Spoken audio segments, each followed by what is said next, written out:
ரசூல் ஸல்லல்லாஹு அலைஹி வஸல்லம் அடையாளம் காட்டினார்கள். ஒரு சில ஊர்களை அடையாளம் காட்டினார்கள். இந்த ஊர்கள் கை வைக்கப்பட்டால் மறுமை நாள் வரும் என்றார்கள். ஸஹீஹுல் முஸ்லிமிலே வருகிறது. லா தக்குமுஸ் ஸாம் ஹத்தா யன்ஸில ரூம் அமாக் அவி தாபிக் என்றார்கள். அமாக் அல்லது தாபிக் என்ற ஊருக்கு ரோமர்கள் வரும் வரைக்கும், ரோமர்கள் கைப்பற்றும் வரைக்கும் மறுமை நாள் வரவே வரவே வராதென்றார்கள். அல்லாஹ்வுடைய நல்லடியார்களே, இன்றைக்கு யுத்தம் நடக்கிறது. எங்க சிரியாவுடைய அலப்போ, ஹல்ப், அஹ்லுஸ் சுன்னா வல் ஜமாத்தினர் வாழக்கூடிய பூமி. இந்த ஹல்புக்கு பக்கத்திலே தான் அமாக் அல்லது தாபிக் என்ற ஊர் இருக்கிறது. இந்த தாபிக்கு கை வைத்தால், தாபிக்ல வந்து ரோமர்கள் இறங்கினால் இமாம் மஹ்தி அலைஹிஸ்ஸலாத்து வஸ்ஸலாமுடைய வருகையை எதிர்பார்க்க வேண்டும். ஏனென்றா ரசூல் ஸல்லல்லாஹு அலைஹி வஸல்லம் அவர்கள் அவ்வளவு பெரிய நிலப்பரப்புல, இன்றைக்கும் நான் விக்கிபீடியாவில் தேடி பார்க்கிற நேரம் அது சின்ன கிராமம். தாபிக் என்ற ஊரை உங்களுக்கு போய் பார்க்கலாம், என்சைக்ளோபீடியா ஆஃப் விக்கிபீடியா. அது ஒரு சின்ன கிராமம், பெரிய கிராமம் இல்லை, சின்ன கிராமம். ஆனால் ரசூல் ஸல்லல்லாஹு அலைஹி வஸல்லம் அவர்கள் சொன்னார்கள், பைத்துல் மக்தஸை பற்றி சொன்னார்கள், யகூதிகளுக்கும் உங்களுக்கும் சண்டை வராமல் மறுமை நாள் வராது என்றார்கள். இந்த மஸ்ஜிதுல் அக்ஸாவுடைய போராட்டத்தை ரசூலுல்லாஹி ஸல்லல்லாஹு அலைஹி வஸல்லம் சொன்னார்கள். எங்கே ஈசா நபி வருவார் என்று சொன்னார்கள்.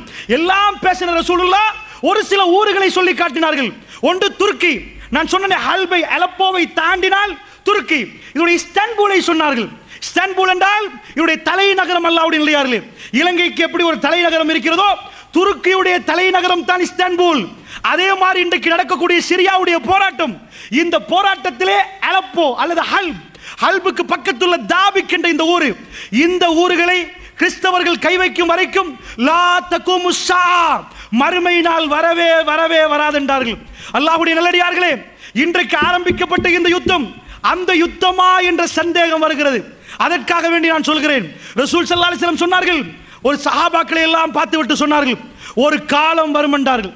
எப்படிப்பட்ட காலம் என்றால், ஒரு யுத்தம் நடக்கும் என்றார்கள், அந்த யுத்தம் முடிய மறு யுத்தம் நடக்கும் என்றார்கள், அந்த யுத்தம் முடிய மறு யுத்தம் நடக்கும் என்றார்கள். இப்படியே ஒரு யுத்தம் முடிய இன்னொரு யுத்தத்தை அந்த மக்களுக்கு அல்லாஹ் வாக்களித்துக் கொண்டே இருப்பான் என்றார்கள். திடீரென்று ரசூல் ஸல்லல்லாஹு அலைஹி வஸல்லம் சொன்னார்கள், ஒரு இருட்டிலே, ஒரு இரவிலே, இருட்டு நேரம் அதிபயங்கரமான பிரச்சனையோடு தத்தளிப்பார்களே, அதை விட பயங்கரமாக அந்த மக்கள் தத்தளிப்பார்கள். உலகம் அவர்களை விட்டு கைவிரித்துக் கொள்வார்கள். ஆனால் யுத்தம் முடியவே முடியாது. மறுபடி ஒரு யுத்தம் வரும் என்றார்கள். இது வந்து கொண்டே இருக்கும் என்றார்கள். அங்கே ஜிஹாத் நடந்து கொண்டே இருக்கும் என்றார்கள். ஹத்தா, எது வரைக்கும் தெரியுமா? மறுமை நாள் வரும் வரைக்கும் நடக்கும் என்றார்கள் ரசூலுல்லாஹ். கடைசி நேரம் வரும் வரைக்கும் நடக்கும் என்றார்கள். திடீரென்று ரசூலுல்லாஹ் மௌனமாகி விட்டு சொன்னார்கள், அது எந்த பூமி தெரியுமா என்றார்கள். சஹாபாக்கள் பார்த்தார்கள். ரசூலுல்லாஹ் விரலை நீட்டினார்கள். ஷாம் என்றார்கள் ரசூலுல்லாஹ். எப்படி நீட்டினார்கள் தெரியுமா? ஷாம் என்று நீட்டி மடக்கவில்லை. சஹாபாக்கள் சொன்னார்கள், ரசூலுல்லாஹ் ஷாம் என்று நீட்டிக்கொண்டே இருந்தார்கள். எந்த அளவுக்கு நீட்டினார்கள் என்றால், ரசூலுல்லாஹ் களைப்பாகி விட்டார்கள், அவருடைய விரல் வலிக்கிறது என்று ஆகிற நிலைமை வரைக்கும் விரலை நீட்டிக்கொண்டு ஷாம் என்றார்கள். இங்கே யுத்தம் தொடங்கிவிட்டால், இங்கே யுத்தம் ஆரம்பித்து விட்டால் அது முடியவே முடியாது. அந்த யுத்தத்துக்கு பிறகு மறு யுத்தம், மறு யுத்தத்துக்கு பிறகு மறு யுத்தம். மல் அமா என்றார்கள் ரசூலுல்லாஹ். மல் அமா யுத்தம் ஆரம்பித்து விட்டால் அது மறுமை நாளைக்குரிய அடையாளம் என்றார்கள் ரசூலுல்லாஹ். இன்றைக்கு ஆரம்பிக்கப்பட்ட யுத்தம் அந்த யுத்தமா? அல்லாஹு ஆலம். அல்லாஹ்வுடைய நல்லடியார்களே, நான் சொல்லக்கூடிய ஹதீஸ்களை எல்லாம் வைத்து விட்டு நீங்கள் கடைசியில் முடிவெடுங்கள், இது அப்படிப்பட்ட யுத்தமா என்று முடிவெடுப்பதற்கு தான் இந்த தலைப்பு தரப்பட்டிருக்கிறது. அப்படி என்றால் ரசூல் ஸல்லல்லாஹு அலைஹி வஸல்லம் இன்னொரு செய்தி சொன்னார்கள். இவைகள் எல்லாம் ஸஹீஹுல் முஸ்லிமில் வரக்கூடிய செய்தி.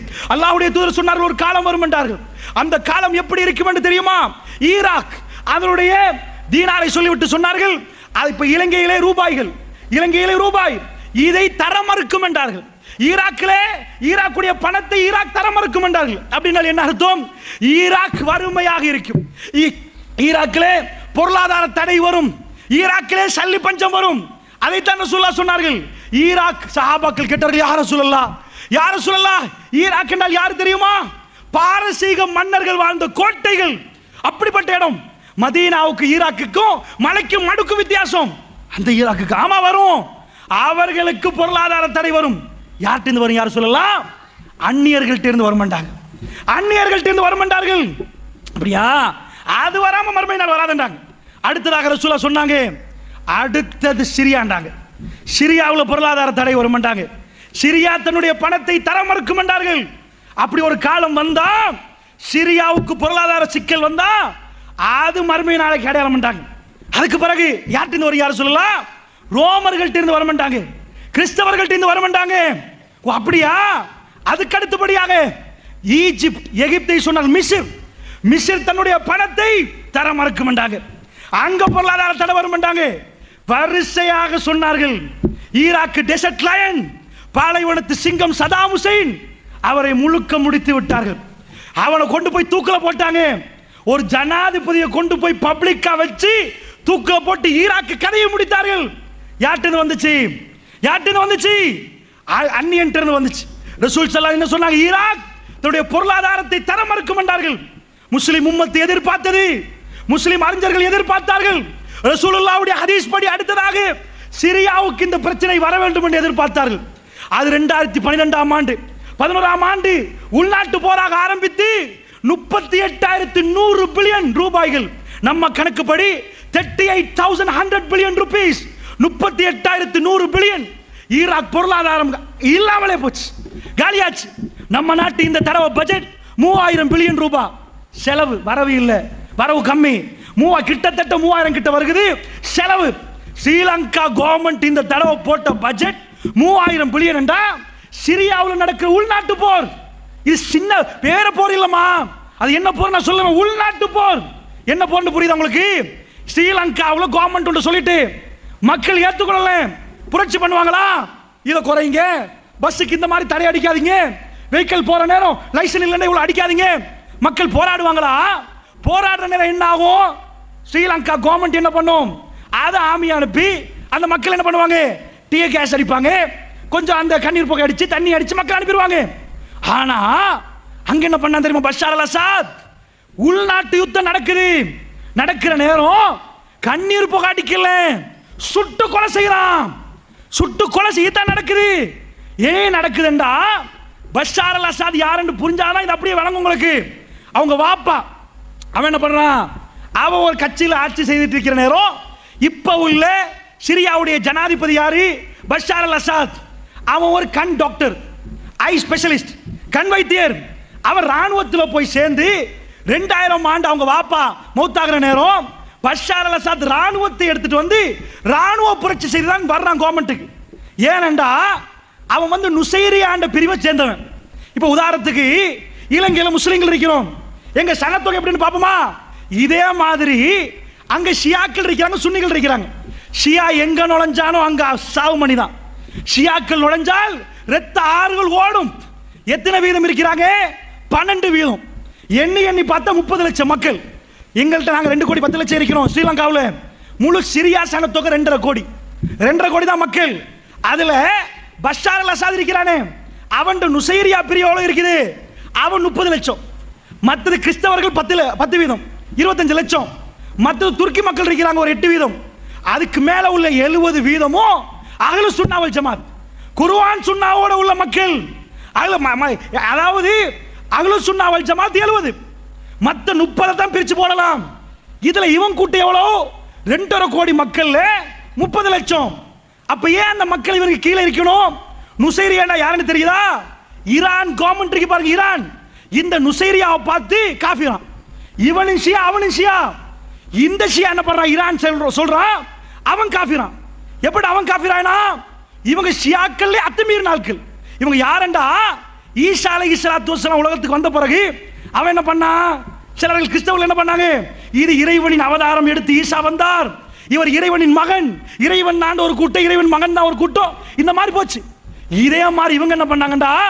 அலி பின் அபி தாலிப் யார் தெரியுமா? அல்லாஹ் இந்த உலகத்துக்கு அலியுடைய வடிவத்தில் வந்தான. சுப்ஹானல்லாஹ். அலி ரலியல்லாஹு அன்ஹு தூக்கி எங்கேயோ வச்சு ஷியாக்கள்ல ரொம்ப மோசமான ஜாதி. இவர்கள்ட்ட ஒரு கொள்கை என்ன தெரியுமா?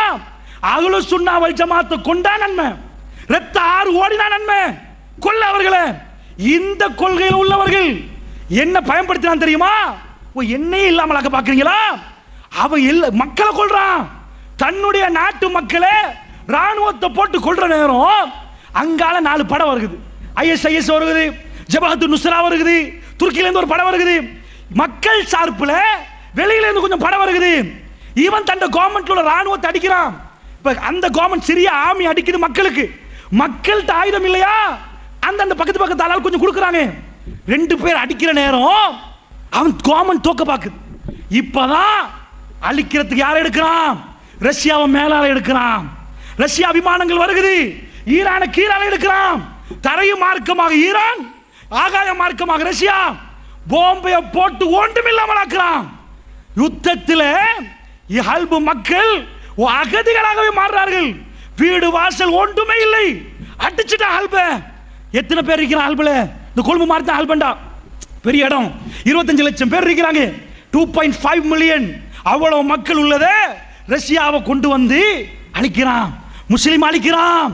பஷார் அல் அசாதை பொறுத்தளவில் அவனை பத்தி இந்த இரவுல நீங்க எல்லாம் துவா செய்ய வேண்டும், அவனுக்கு எதிராக துவா செய்ய வேண்டும் என்பதற்கு சொல்றேன். பஷார் அல் அசாத் யாரு தெரியுமா?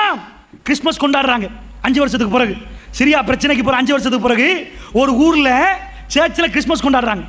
வீடியோ பார்க்கிறேன்னு நான் அசந்து போயிட்டேன்.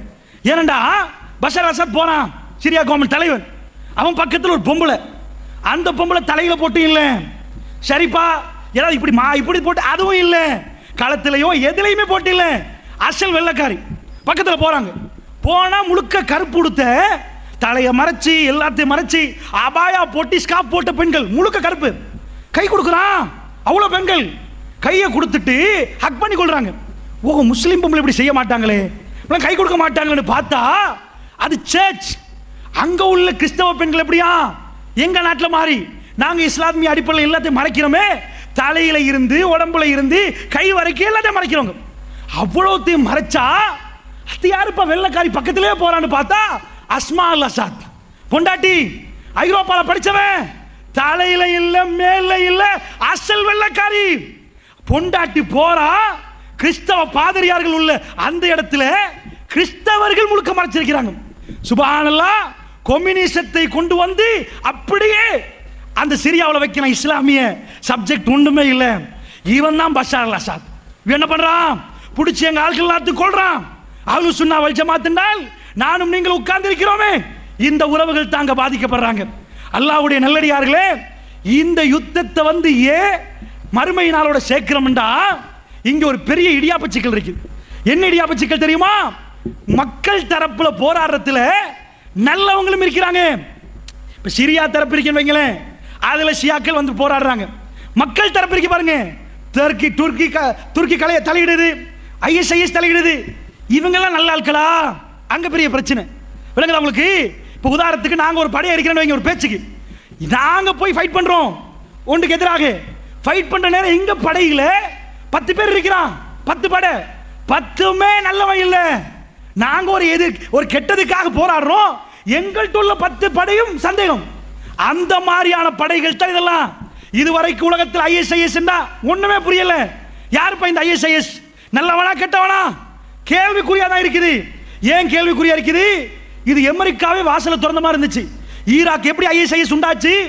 ஈராக்கு யுத்தம் முடிய 3.5 லட்சம் பேரை கொண்டு போய் பெரிய ஜெயில அடைக்கிறான். அடைச்சா எப்படி வெளியே ஆகுறாங்க? ஜெயில உடைச்சு வெளியே பாயிறான். வெளியே பாஞ்சா எது இப்ப மாடர்ன் ஆயுதமோ, நவீன ஆயுத களஞ்சியம் உண்டு ஜெயிலுக்கு பக்கத்திலே.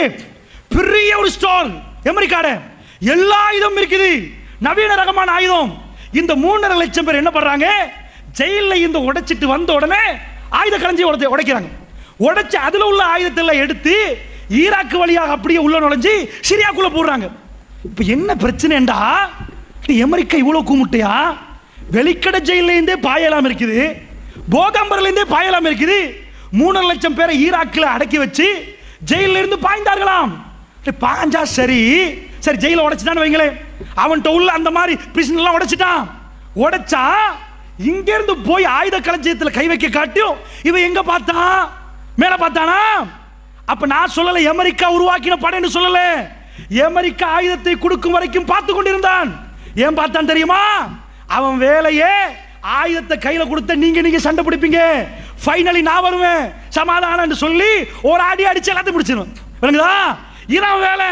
அதனால ISIS ஆயுதம் கிடைத்தது உலகத்தில் பெரிய சந்தேகம். நவீன ரகமான ஆயுதம் கொஞ்சம் நெஞ்ச இல்ல, அவ்வளவு ஒட்டஞ்சு சாம்பலாக்கி அந்த ஆயுதங்களை தூக்கி கொண்டுதான் சிரியாவுக்குள்ள நுழைகிறாங்க. அப்ப அல்லாஹ்வுடைய நல்லடியார்களே, இதுக்குள்ள போற கூட்டத்தில் ஜபஹத்து நுஸ்ரா யாருன்னு விளங்குது இல்ல, ISIS அதுக்கால வருகிறது. வந்து எல்லாரும் ஒன்று சேர்றார்களே, நாளைக்கு இந்த நல்ல மக்களுக்குள்ள யுத்தம் வரலாம் என்ற சந்தேகம் வருகிறது. இதுக்கு முன்னாடி சந்தேகப்பட்டா யுத்தம் நடந்தா இன்னும் ஸ்ரீலங்கா ராணுவமும் LTTயும் ஓகே அவ்வளவுதான் வருது. இது அவன் தூக்கிட்டு வாரான், இவன் தூக்கிட்டு வாரான், அவன் தூக்கிட்டு வாரான். நாளைக்கு நீங்க சண்டை பிடிக்க மாட்டீங்களா? ஷஹீஹுல் முஸ்லிம்ல தெளிவா வருகிறது.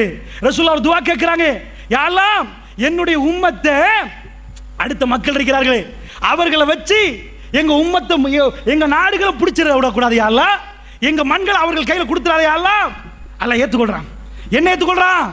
ஒட்டுமொத்த ஏரியாவையும் கொடுக்க மாட்டேன். உங்களுக்குள்ள சண்டை பிடிப்பீங்க, நீங்க உங்களுக்குள்ள சண்டை பிடிப்பீங்க, அதெல்லாம் ஒன்றும் பண்ண இயலாது. நீங்கள் சண்டை பிடித்துக் கொள்வீர்கள் என்றார்கள் ரசூலுல்லாஹ். அல்லாஹ் அதை மறுத்து விட்டார் என்றார்கள். வெளியில இருந்து வந்து எங்களுடைய முழு பிரதேசத்தை பிடிக்க மாட்டார்கள், சின்ன சின்ன இடம் பிடிப்பாங்க. ஆனா உங்களுக்குள்ள சண்டை வரும் என்றார்கள் ரசூல் ஸல்லல்லாஹு அலைஹி வஸல்லம் அவர்கள். அப்ப என்ன சண்டை வருவது? இந்த யுத்தம் முடிஞ்சா கூட இன்னொரு யுத்தம் சிரியால வரலாம், அது முடிஞ்சா இன்னொன்று வரலாம் என்று சொல்ற மாதிரி ஒரு இடியாப்ப சிக்கல் சிரியாவுக்குள் நடக்கிறது. புரியுதா உங்களுக்கு? யுத்தம் எங்கேயோ தொடங்கி எங்கேயோ ஓடுது.